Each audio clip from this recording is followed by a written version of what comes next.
con Ruth del Salto. Hola, ¿cómo están? Soy Andrea Bernal, hoy en Ángulo. Y la presidenta de Perú, Dina Boluarte, convocó a elecciones presidenciales y legislativas para el 12 de abril del 2026, lo que marca sin duda el inicio formal del proceso electoral del país, en el que ella no podrá postularse. En Ángulo, el debate sobre la convocatoria a elecciones que, según Boluarte, pretende poner fin a un periodo de inestabilidad en el país. Cumpliendo con el mandato constitucional y legal, demostrando nuestro firme compromiso con la democracia y con la presencia acá de las autoridades que conforman el sistema electoral, convoco a elecciones generales para el 12 de abril del 2026, a fin de que podamos elegir libre y democráticamente en las urnas a nuestro próximo presidente o a nuestra próxima presidenta, así como a los diputados y senadores del futuro Congreso bicameral y representantes al Parlamento andino. El 12 de abril del 2026, los peruanos tendremos una cita con la historia y elegiremos a las nuevas autoridades en unas elecciones democráticas, limpias, transparentes y ordenadas. Ese es el compromiso que asumimos como peruanos, el de asegurar una jornada electoral con todas las garantías. Abrimos el análisis y el debate. Quiero saludar a Carlos Paredes. Nos acompaña hoy, señor Paredes. Mil gracias. Gracias por estar con nosotros. Hola Andrea, ¿cómo estás? Buenos días, un saludo desde Lima. Un gusto, gracias. Y Enrique Valderrama también desde el Perú nos acompaña. Enrique, un gusto, gracias por hacer parte de este debate. Encantado de estar aquí, muchas gracias. Gracias. Me gustaría empezar con Carlos preguntándole si esto realmente pone una tranquilidad, como ha dicho Boluarte. Hay que poner fin a un periodo de inestabilidad y este llamado a elecciones para abril del 2026 lo hace. Carlos. Sí, es verdad que los peruanos vivimos en una inestabilidad política, en una crisis de gobierno y yo diría en una crisis de representatividad, donde la clase política en general está muy devaluada, por lo menos desde el año 2016. Y ya se ha dicho que en estos 9 años, del 2016 al 2025, hemos tenido 6 presidentes de la República, a una media de 1 año y medio por presidente. Claro, aunque ha habido uno, el señor Merino, que duró apenas 5 días, ¿no? Esta crisis yo me temo que no se va a superar solo con la convocatoria de elecciones que la presidenta Boluarte ha hecho esta semana, porque existe una polarización evidente en la sociedad, en la política peruana, y lo más pernicioso para mí en términos democráticos es que la próxima elección, por lo menos, hay 41 partidos inscritos con posibilidad de poner candidatos a la plancha presidencial, presidente y 2 vicepresidentes, al Senado, que vuelve el Congreso bicameral en esta elección en el Perú después de que Fujimori el año 92 diera su golpe de Estado y cerró la Cámara de Senadores. Así que va a haber una elección atomizada. Y creo que se dan las condiciones políticas, sociales en el Perú, además en un contexto internacional, que nos puede llevar a elegir a un radical, ya sea de derechas o de izquierdas, y desde mi punto de vista eso sería pernicioso para recobrar la estabilidad democrática en el Perú. Elegir a un radical, dice Carlos Paredes. Me quedo con esa frase para luego analizarla mejor. Enrique Valderrama también nos acompaña, ya lo saludaba antes. Este llamado a elecciones, ¿cree usted que sí pone fin a un periodo de inestabilidad o es una jugada también de la presidenta que se ha visto en varias ocasiones, pues frente al Congreso, con una debilidad institucional de si la sacan o no la sacan? La semana pasada, pues su ministro de Interior fue destituido. ¿Esto es una jugada, un movimiento de fichas, Enrique, para saber qué pueda pasar en un futuro en el Perú? Pero en principio hay que decir que de ninguna manera el llamado a elecciones va a significar el fin de la crisis. porque existen muchos sectores que se han visto de una u otra manera no representados o defraudados en estos años de parte, digamos, de la administración del poder, tanto del Parlamento, lógicamente, que en estos últimos tiempos ha cogobernado prácticamente con Boluarte, como por parte del Ejecutivo, las zonas altas del sur del país, por ejemplo. En segundo lugar, hay que decir que la presidenta tenía hasta el 12 de abril para convocar elecciones. Algunos esperaban que lo haga aún algunos días después. Lo ha hecho con varios días de anticipación respecto a la posibilidad de la fecha límite. Y yo creo que ha sido porque tiene un grave problema alrededor del tema de la seguridad ciudadana y sobre todo alrededor del Ministerio del Interior, donde le acaban de censurar un ministro que ella de una u otra manera, de manera irracional, y los parlamentarios también han sostenido hasta casi que esto ya no sea pues viable. Creo que el anuncio de la convocatoria de elecciones hecho con algunos días de anticipación es de una u otra manera la avellana más grande que ella ha podido lanzar para salir del foco de atención mediática alrededor del cambio del ministro del Interior, donde ha colocado a quien era el viceministro hasta ese momento, de Santibáñez, con lo cual las políticas en seguridad seguramente serán las mismas. Y ya obviamente cierto sector de la prensa y de la gente que tiene acceso, digamos, a generar corriente de opinión pública, están señalando como, digamos, una persona con muchos cuestionamientos al reemplazo. Y hay que decir además que ante el escenario electoral de 41 candidatos posibles con 41 partidos, algunas coaliciones, decía, habrá más de 30 candidatos. La gran tentación va a ser a ver quién dice la cosa más extrema para que los medios y la gente le presten atención. Por lo cual va a tener una oferta electoral marcada por el populismo, por la demagogia y sin duda por la tentación autoritaria radical. ¿Estarían de acuerdo entonces, Enrique, antes de ir al tema de seguridad que me llama la atención también, que estaría Perú ante lo que le pasa a otros países en América Latina y le ha pasado de o el radical o encontrar ese outsider? ¿Hoy por hoy hay esa figura en el Perú? Enrique. No, yo creo que definitivamente vamos a estar frente a una elección del 2026 en donde por lo menos una de las dos expresiones que pasa a segunda vuelta va a ser seguramente alguien de un radicalismo muy fuerte, o de derecha o de izquierda, producto de la atomización y producto de demandas insatisfechas de los sectores populares. Y esperemos que la alternativa sea pues alguien que venga de una política mínimamente institucional, para que definitivamente el país pueda escoger, digamos, un camino adecuado y democrático. Lo peor que nos podría pasar, que no está descartado, es que dos populismos que excedan los márgenes democráticos lleguen a la segunda vuelta, lo cual sería terrible. Ahora, sigo con Carlos cuando dicen que acorralada por la crisis, la presidenta Boluarte hace este llamado a elecciones. Ya lo explicaba bien Enrique, que tenía hasta el 12 de abril y pues se adelantó, acorralada por la crisis. La primera, sin duda alguna, Carlos, es el tema de la inseguridad que está golpeando a muchísimos países de la región. Ahí está Ecuador de vecino también. Ella hablando muy fuerte del tema de la pena de muerte también y los decretos de emergencia. Como dice uno, patadas de ahogado. Sí, yo creo que la presidenta y su gobierno en general pasa por una crisis severa. Primero, de legitimidad. En las encuestas de opinión pública ha llegado a tener 5 puntos de aceptación, casi llegando al margen de error estadístico. Nunca en los últimos 40 o 50 años en el Perú, por lo menos del retorno de la democracia del año 80, había habido una presidenta o presidente con tan bajo nivel de aceptación. Y sin duda que la inseguridad ciudadana, la criminalidad desbordada es el problema más álgido que vivimos los peruanos. Los niveles de violencia, de impunidad también son inéditos en el Perú.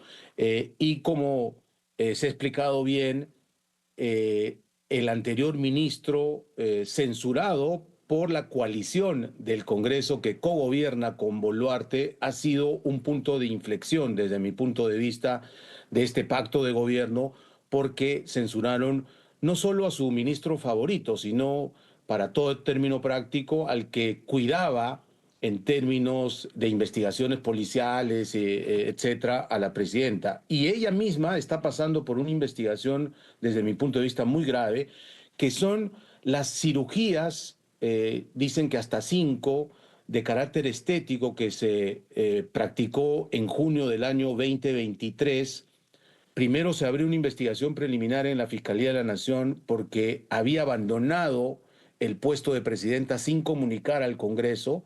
Fue una operación que tomó por lo menos 2 días de estar internada en la clínica, pero hoy, con el testimonio de su exsecretaria, una mujer de su absoluta confianza, se está determinando que la señora Boluarte no pagó por esas operaciones en la clínica del doctor Cavani y más bien lo que hizo es entregarle puestos públicos que manejan millones de soles de presupuesto, como por ejemplo el Seguro Social o la empresa más importante de agua, que es la de Limi Callao Sedapal, a cambio de estas operaciones gratis. Es decir, ya estamos hablando de delitos más serios, y lo más comprometido para Boluarte es que la que ha entregado esa información a la Fiscalía de la Nación ha sido nada menos que su ex amiga, Patricia Muriano, y secretaria de absoluta confianza en su primer tramo de gobierno, que hoy está autoexiliada en Estados Unidos. Toda una serie de Netflix o una novela, Enrique, frente a eso lo que nos pone Carlos ahí sobre la mesa.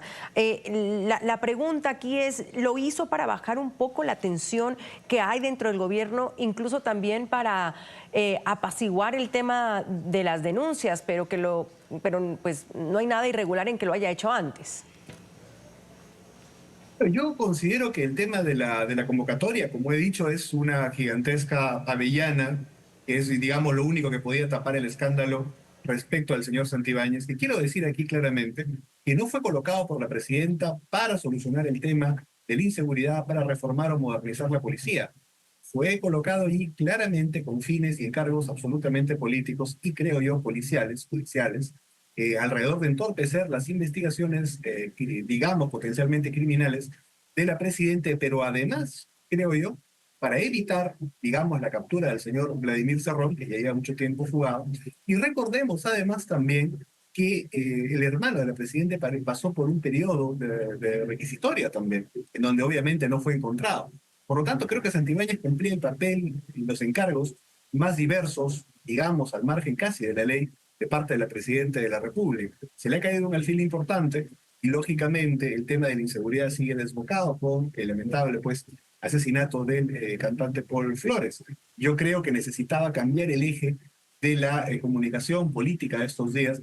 Claramente, la convocatoria de elecciones, hay que reconocer que de una u otra manera es como activar un interruptor en donde ya la prensa y, digamos, los que opinan de política tienen que estar enfocados básicamente en los candidatos presidenciales o los precandidatos en todo caso, y el debate va a girar en torno a la oferta del 2026, ya no tanto al mal gobierno que hoy día está efectuando la señora Boluarte.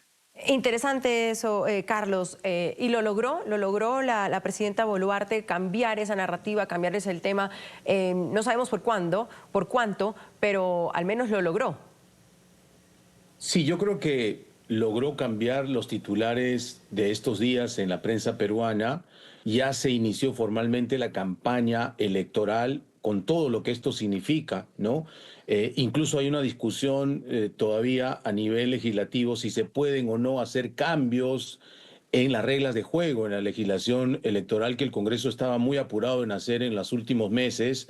Hay ahí discusiones jurídicas, pero lo cierto es que yo creo que le va a durar poco este viraje de la atención de los medios y en general de la gente, porque insisto en decir que ella arrastra acusaciones bastante serias. La pregunta que nos hacemos los peruanos es si ella llegará al 28 de julio del 2026, donde tiene que entregar el mando al presidente electo en las elecciones que ha convocado. Me temo que esa pregunta no es fácil de responder, porque ya tenemos antecedentes, por ejemplo, el expresidente Martín Vizcarra, que también sucedió en el puesto a Pedro Pablo Kuczynski el año 2018, cuando se inicia esta crisis, ya había convocado a las elecciones del 2021 y fue vacado en noviembre del 2020. Así que la inestabilidad política en el Perú es una constante que yo creo que no va a disiparse ni siquiera con la convocatoria de elecciones. En el Perú solo se necesitan 87 votos de 130 de este Congreso todavía unicameral para vacar a un presidente. Y ya hay antecedentes que no se necesita probar nada. Es un gesto político y va a depender del humor de este Congreso que todavía es leal a Boluarte si continúa o no continúa hasta el 2026. ¿Y cómo es el humor, Enrique, dentro del Congreso? Porque claro, la presidenta siempre ha temido tener la misma suerte de Castillo, que fue a quien reemplazó. Y hay quienes se preguntan lo que dice Carlos, que es bien interesante. La presidenta Boluarte puede ser vacada luego de esta convocatoria a elecciones. Y hay quienes dicen, bueno, ella puede salir en cualquier momento. La pregunta ahí es, ¿cómo está ese humor? Yo creo que Carlos Paredes ha puesto un tema muy interesante en la mesa. Yo tengo una teoría sobre eso. Recuerda tú que las representaciones parlamentarias aspiran a continuar post-2026, obviamente con otros representantes. Algunos de esos parlamentarios incluso querrán ser reelectos en la modalidad ahora de diputados o de senadores. Y por lo tanto, llegar de aliados hasta las elecciones de abril del año 2026 de un gobierno que, como muy bien se ha mencionado aquí, tiene 5%, algunos incluso dicen 3%, no es pues un negocio político muy tentador. Por lo tanto, pasar a la oposición ruidosa va a ser algo que definitivamente van a tener que hacer casi todos los partidos que están en el Parlamento. La discusión ya no va a ser si el Parlamento va a ser un poco más agresivo, fiscalizador con Boluarte, sino si esa nueva actitud del Congreso, que creo que ha inaugurado Fuerza Popular votando por la censura del ministro Santibáñez, va a llegar a los niveles en que justamente eso se oriente hacia una destitución, hacia una vacancia. Yo creo que si existe algún elemento contundente o muy fuerte, un nuevo escándalo, digamos, alrededor de audios, videos o evidencia muy grande de corrupción, yo creo que incluso Acuña, que es el aliado más sólido de la presidenta Boluarte y más, diría yo, desvergonzado, incluso defendiendo a Santibáñez, etcétera, incluso él evaluaría el hecho de que su bancada vote por una eventual vacancia. Ten en cuenta que Acuña no solamente ha cogobernado con Boluarte, lo ha hecho en parte en una relación colaboracionista con el señor Martín Vizcarra, muy de cerca, y votó por su vacancia. Estuvo muy cerca Castillo también y votó por su vacancia. Yo no sé si la señora Boluarte debe creerse tan especial para pensar que el señor Acuña no podría evaluar también, luego de ser su aliado, votar por su vacancia también. Claro, por ejemplo, hoy el Comercio del Perú dice, Carlos, que las elecciones del 2026 no pueden ser una repetición de las improvisaciones del pasado. ¿De qué forma esto podría ser diferente o podría llevar al Perú realmente a una estabilidad e institucionalidad que no vemos lastimosamente hace muchos años? Sí, yo creo que se impone una madurez política, primero en los actores que van a postularse, ¿no? Porque en el Perú, no solo en el 2021, sino antes, en el 2016, Fuerza Popular cuestionó los resultados, que fueron, la verdad, una segunda vuelta muy cerrada, y eso deslegitima, a mi entender, todo el sistema electoral, ¿no? La presidenta, el día que ha convocado las elecciones, ha estado acompañada del presidente del Jurado Nacional de Elecciones, que es un nuevo juez supremo, del jefe de la OMPE, de la jefa de la RENIE, que es el registro de Estado Civil, que va a actualizar el padrón electoral. Y creo que se impone madurez también desde los ciudadanos, ¿no? Porque en el Perú a veces hemos sido muy irresponsables a la hora de emitir nuestro voto. Incluso estudios serios dicen que los electores definen su votación en la fila de la urna electoral, y va a haber muchísimos candidatos, algunos calculan hasta 5.000, porque hoy, como se ha dicho, puede haber hasta 30, 35 candidaturas presidenciales con sus respectivos candidatos a diputados y senadores.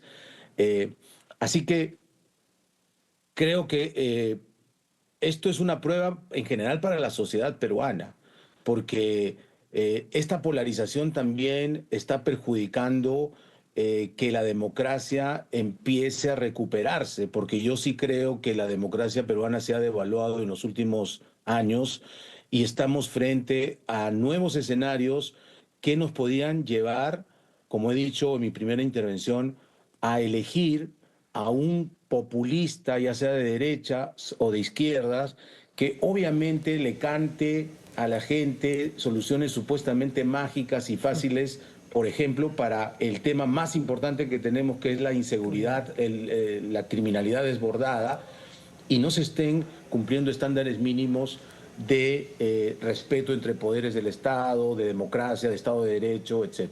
Ahora, hay una encuesta reciente de Datum, publicada también por El Comercio, que revela que el 50% de los peruanos prefiere candidatos sin vínculos con partidos políticos establecidos, incluso si carecen de experiencia gubernamental. Este hallazgo sugiere un descontento con agrupaciones como Fuerza Popular, Renovación Popular, Acción Popular, Podemos Perú, Somos Perú, Perú Libre, Juntos por el Perú, Avanza País, Alianza para el Progreso y el Movimiento y el Partido Morado. Además, el 41% de los encuestados valora la experiencia gubernamental, aunque esté asociada a partidos actuales, mientras que un 9% permanece indeciso. Ahí la pregunta es, ¿la gente no quiere a los mismos de siempre? ¿La gente no quiere a quienes estén atados a los partidos políticos? Pero, Enrique, cuando hablamos de esa madurez electoral o madurez política, no solo desde los políticos, sino también desde la ciudadanía, cuando vemos que hay 40 organizaciones inscritas, pues ahí hay un problema. Porque claro, ¿cuántos más o menos candidatos podrían ser? En el Ecuador, en la elección pasada fueron 15. Estamos hablando en unas precandidaturas en Colombia, por ejemplo, donde se cuentan 50 precandidatos aún. ¿Qué esto está pasando en América Latina? Cuando hablas de 40 organizaciones inscritas, dice, bueno, ¿ante qué estamos? Bueno, definitivamente creo que hay que sincerar las cosas y decir que lógicamente en el Perú no existen 40 ideologías. En el Perú no hay 40 programas de gobierno, modos de entender, digamos, una posible gestión. Lo que hay fundamentalmente, y la mayoría de estos partidos son o representan, son bienes de alquiler, carrozas electorales, partidos universidad, clanes familiares, digamos, partidos empresa que prácticamente han sido puestos para ofrecer o vender las candidaturas a diputados y senadores. Por lo tanto, sí reconozco que existe en la población una necesidad, por de una u otra manera, que hay una renovación importante en la política. El gran peligro es que con la mirada a renovar la política podría pues también aparecer cualquier aventurero finalmente y llevarse la elección.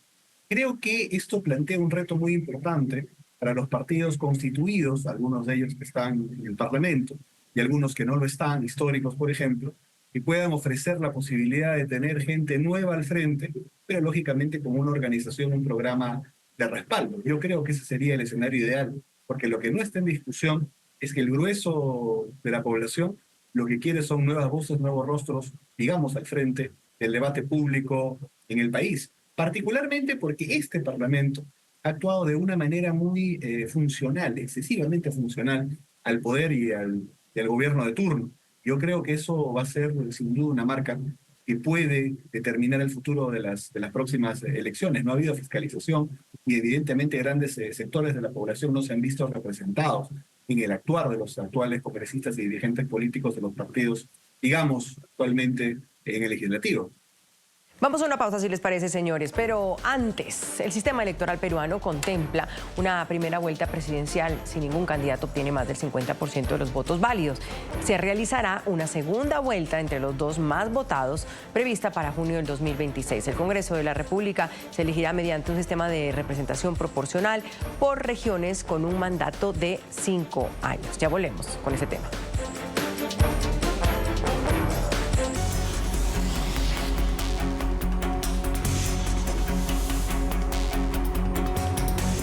Para el futuro Congreso de Perú, los peruanos volverán a votar por un legislativo bicameral con diputados y senadores después de más de 3 décadas con un sistema unicameral.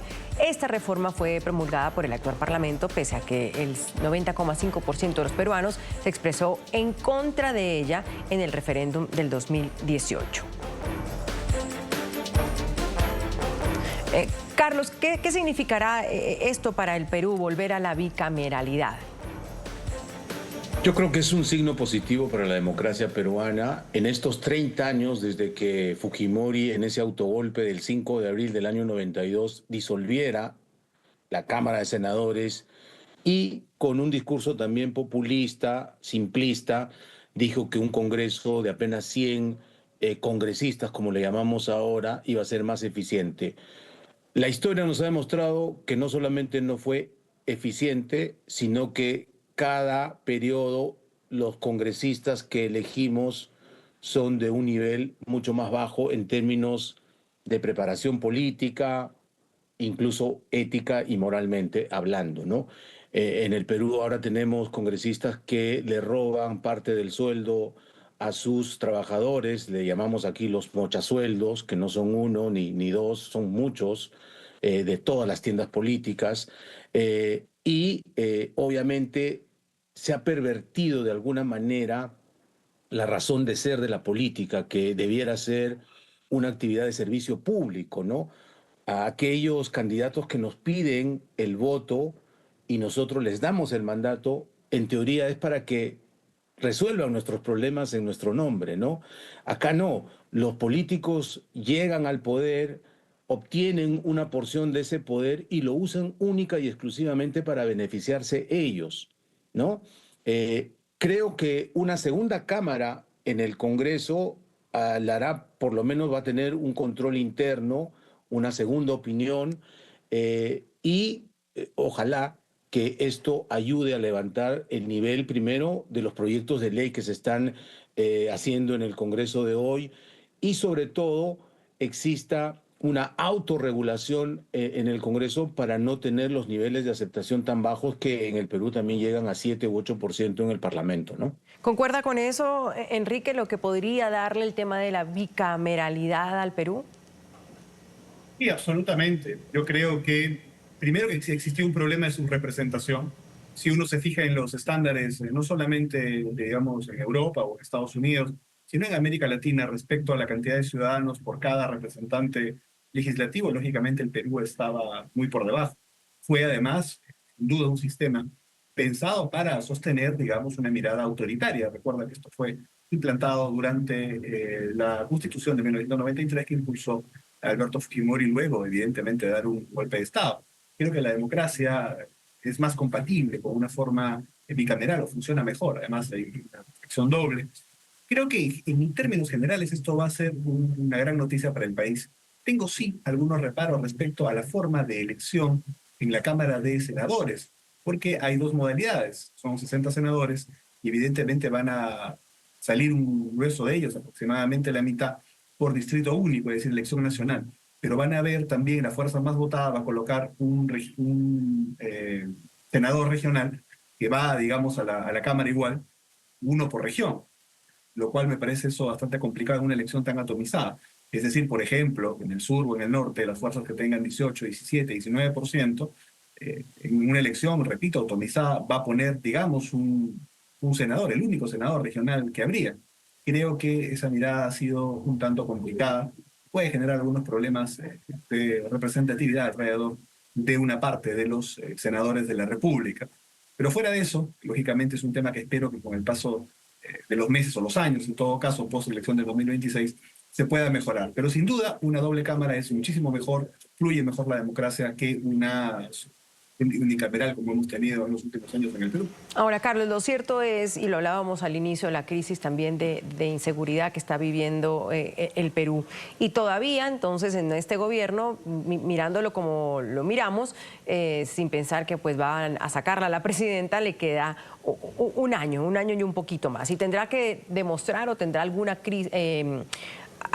alguna forma de poner sobre la mesa cómo va a enfrentar el tema de la criminalidad. Por ejemplo, estuvo interesante que el APRA, Fuerza Moderna, Avanza País, otros partidos con otro grupo de expertos pues presentaron una propuesta integral de la lucha contra la criminalidad. Si ya de por sí esta señora, la presidenta, tiene 5%, un año habrá que tener resultados de lucha contra la criminalidad. ¿Hay una propuesta desde el gobierno para esto?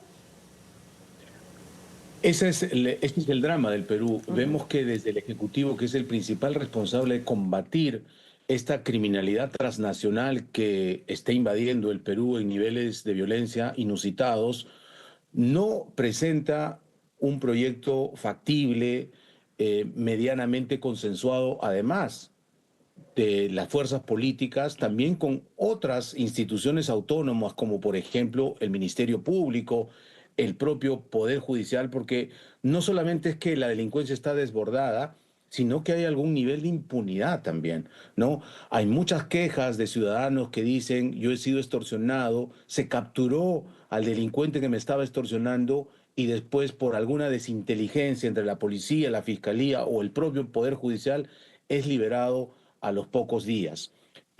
Sin duda, esta es la tarea principal que tiene que acometer el gobierno de Boluarte hasta julio del 2026. Como se ha dicho aquí, yo me temo que el nuevo ministro que ha reemplazado a Juan José Santibáñez, el ministro que estaba más al servicio de Dina Boluarte que de combatir la inseguridad, ha sido su viceministro. Es un policía en retiro que precisamente no tiene la especialidad del combate a la delincuencia organizada. Además, ha militado en 2 partidos políticos, incluso ha sido retirado una vez del comando de una región policial acusado de comprar insumos en la pandemia del COVID de mala calidad y sobrevalorados para los policías que estaban asumando.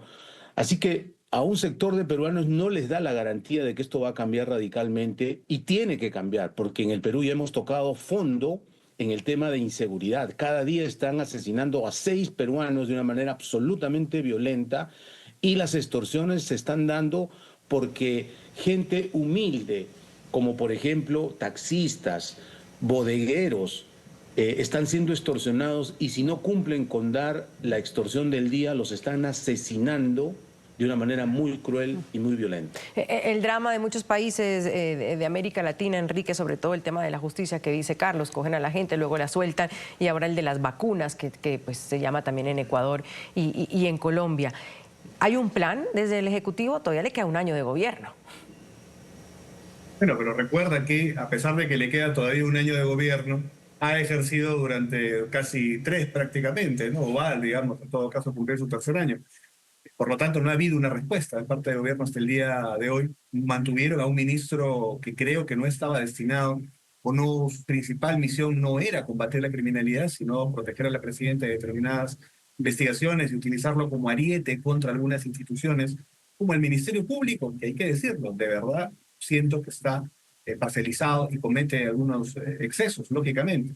Pero con esa excusa se dedicaba a hacer política y no atender el punto fundamental de la seguridad ciudadana. Creo lamentablemente que no hay un plan, pero creo que deberíamos desde la sociedad civil impulsar que por lo menos empiecen a tomar algunas medidas importantes, que creo que sería la articulación por fin definitivamente de un grupo especial de inteligencia, similar al GEIN de la época del terrorismo en el Perú, que pueda sin duda descabezar las bandas de criminalidad transnacional en el país. En el Perú fundamentalmente las cabezas del crimen organizado ni siquiera son peruanos, vienen de diferentes nacionalidades. Hay incluso aquí gente de Medio Oriente, Europa del Este, de diferentes partes de América Latina. Evidentemente para eso se necesita inteligencia.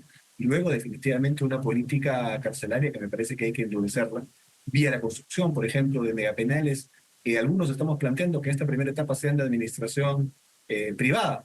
Creo que algunas de estas medidas no se están tomando, o en todo caso se opta por el facilismo, nuevamente por las avellanas, las cortinas de humo, de decir que eso se puede solucionar, por ejemplo, como acaba de decir el presidente, reabriendo el tema del debate acerca de la pena de muerte, cuando sabemos que eso es un proceso, digamos, de carácter incluso internacional, que tomaría bastantes años y que no soluciona definitivamente la grave crisis que vivimos hoy día. Se tienen que empezar a tomar medidas ya, por ejemplo, la posibilidad de que más efectivos policiales patrullen las calles, relevándolo de las tareas del tránsito, de las labores administrativas. No vemos nada de eso, lamentablemente, en el Ejecutivo. Vamos a una pausa, si les parece. Ya estamos aquí en Ángulo debatiendo el llamado a elecciones de la presidenta del Perú, de Dina Boluarte. Ya volvemos. Ya regresamos con Ángulo por NTN 24, el canal de las Américas.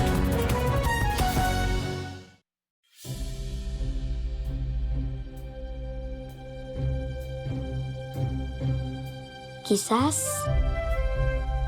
algún día llegue a ser la chef del mejor restaurante del mundo. Quizás yo pueda volar el avión más grande que exista alrededor del planeta. Quizás yo pueda ser una de las mejores doctoras del mundo. Y sin importar lo que llegue a ser, esto será posible gracias al extraordinario equipo de Trainers Children. y a personas como tú.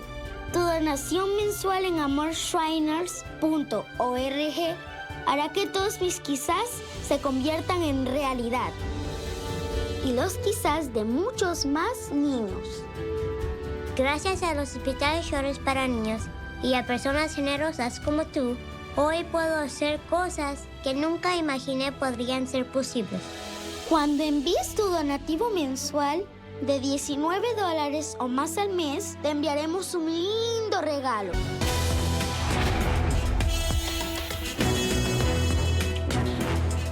Analizamos y debatimos hoy el llamado de la presidenta Dina Boluarte a las elecciones. Recordemos que desde hace meses la presidenta del Perú también está envuelta en varios escándalos, ya lo decían nuestros panelistas. Uno tiene que ver con el uso de relojes de lujo que tiene en la mira de la Fiscalía, y también ha tenido que rendir cuentas por la muerte de 50 civiles durante la represión en las protestas cuando asumió el poder, además del tema de las cirugías que ya Carlos Paredes, nuestro panelista, también lo ponía sobre la mesa.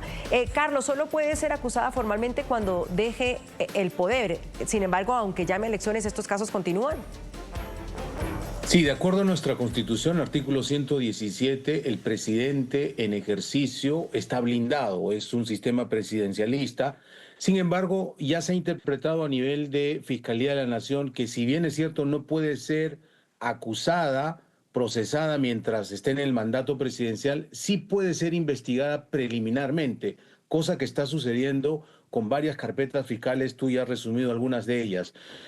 Sin embargo, por un lado va la investigación fiscal y por otro lado va el escándalo mediático y político que puede derivar en una moción de vacancia en el Congreso de la República, que, como ya hemos explicado, solo necesitan 87 de 130 votos en el Congreso para mandarla a su casa y probablemente a responder a la justicia. Así que no está descartada la posibilidad de que de aquí hasta el 28 de julio del 2026 Dina Boluarte pueda ser vacada por el Congreso de la República. O sea, va a tener un año, Enrique, donde va a vivir con la guillotina en el cuello, casi. Exactamente, una espada de Damocles permanente. Lógicamente, esto puede tener dos formas de dirimirse.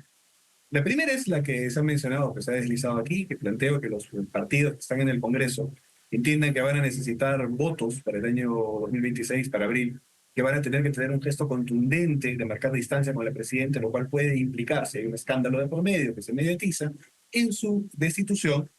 Pero la opción B también es que, a pesar de que pueda haber algo de esto, la presidenta decida profundizar su estrategia de parcelar el Estado y otorgar pues una serie de altos funcionarios, ministerios, etcétera, en una repartición con un bloque del Parlamento que le permita que nunca puedan pues llegar a los 87 votos. Recuerda que basta con que tú convences alrededor pues de menos de 50 parlamentarios, 44 parlamentarios, digamos, convencidos fervientemente de la no vacancia, hacen que este sistema sin duda no pueda, o esa posibilidad no puede ejecutarse. Por lo tanto, no descartemos también que la presidenta opte por una suerte de cogobierno en la sombra con algunos grupos del Parlamento a través del canje ministerial, y ella lo sabe hacer, por ejemplo, con Acuña y el Ministerio de Salud, para lograr su permanencia hasta el 28 de julio del año 2026. Pero va a ser una amenaza latente, sin duda. Carlos, hablemos de no sé si podemos hablar de posibles candidatos, porque uno siempre dice que un año antes es muy temprano todavía, y en eso aparecen miles de candidatos, no llegan otros al final, se queman otros muy rápido, y a veces hay quienes dicen que los que están sobre la mesa hoy, un año antes, no son los que estarán bien cerca de las elecciones. Es decir, hoy por hoy, por ejemplo, el fujimorismo, que lo pongo sobre la mesa, ¿tiene todavía esa fuerza que tiene en el Perú? ¿O de quiénes estamos hablando que podrían hacer unas coaliciones interesantes que sí pudieran llegar al final para las elecciones?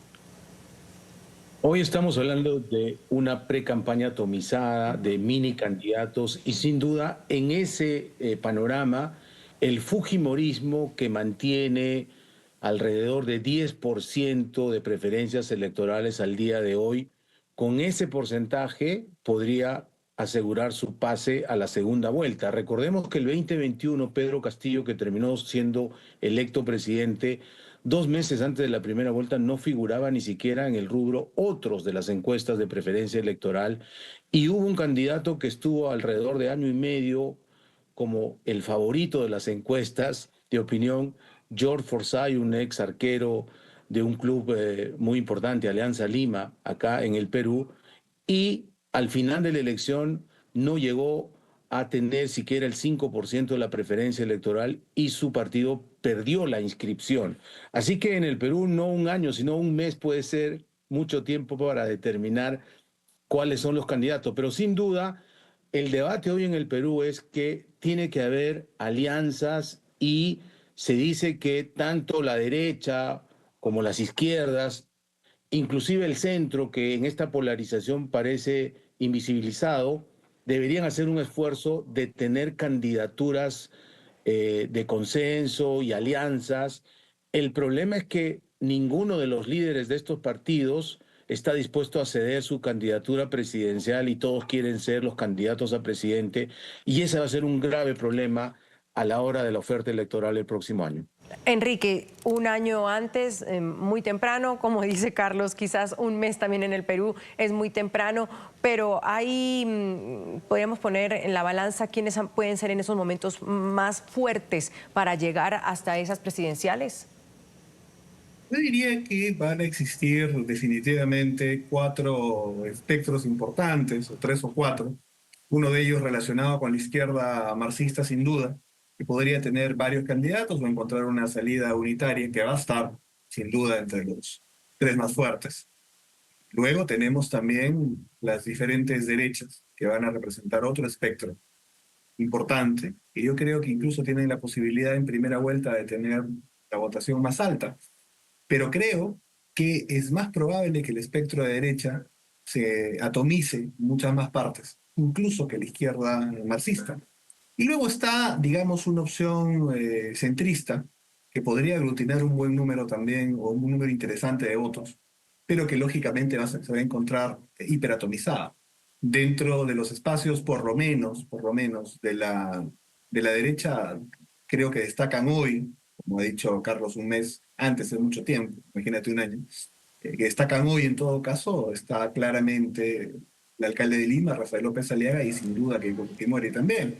Lo de las izquierdas es menos claro, y el centro aún más atomizado. Pero quería hacer una brevísima reflexión, que creo que es lo que va a pasar. Por favor. En la elección del año 2021, si tú sumabas la primera fuerza más votada y la segunda, que fue Keiko Fujimori y Pedro Castillo, entre ambos llegaban más o menos al 32% aproximadamente. Yo creo que en abril del año 2026, la primera fuerza sumada con la segunda, a duras penas, o quizás estén por debajo del 25%. Por lo tanto, va a ser una segunda vuelta muy intensa, en donde el 75% del país probablemente no haya votado por ninguna de esas dos expresiones y estén en el balotaje. Carlos, quizás finalizo contigo. En América Latina hablamos del centro, de a veces lo difícil que es encontrar ese centro, de los candidatos de centro, y terminamos siempre en esa o de derecha o en izquierda. ¿En el Perú hay espacio para ese centro? Lamentablemente no veo un candidato con potencial real en eso que llamamos el centro, ¿no? Con una propuesta, digamos, de ciertos consensos en políticas públicas, programática, y con una mirada hacia el futuro medianamente clara. Creo que este ambiente de polarización, que no es exclusivo, como dices tú, Andrea, ni del Perú ni de la región, sino del mundo en general, este empoderamiento del neoconservadurismo en el mundo, casos Trump, Bolsonaro, Bukele, en fin, sí va a tener también un impacto en el Perú. Ya Enrique habló del alcalde de Lima Metropolitana, Rafael López Aliaga, que representa más o menos esa tendencia. Y lamentablemente, digo, como ciudadano, no vamos a tener una elección con propuestas serias. Creo que se va a decantar por el populismo punitivo ante este grave problema de inseguridad, o por ofertas radicales de otro sector de los peruanos, sobre todo del sur andino, que también están contra el sistema, claro, que quieren cambio de constitución, etcétera, ¿no? Gracias a Carlos Paredes y a Enrique. Hacemos otra pausa y ya volvemos. agradezco hoy a mis panelistas que han debatido y analizado ese tema tan importante en el Perú, a Carlos Paredes, académico y analista político. Carlos, un gusto haberlo tenido. Mil gracias. Muchas gracias, Andrea, a ti. Gracias. Y a Enrique Valderrama, periodista también, analista político que nos acompañó hoy. Gracias, Enrique. Un placer. Millón de gracias, encantado. Soy Andrea Bernal y los espero en otra emisión de Ángulo. Somos el vértice de los lados que genera la noticia. Hasta una próxima.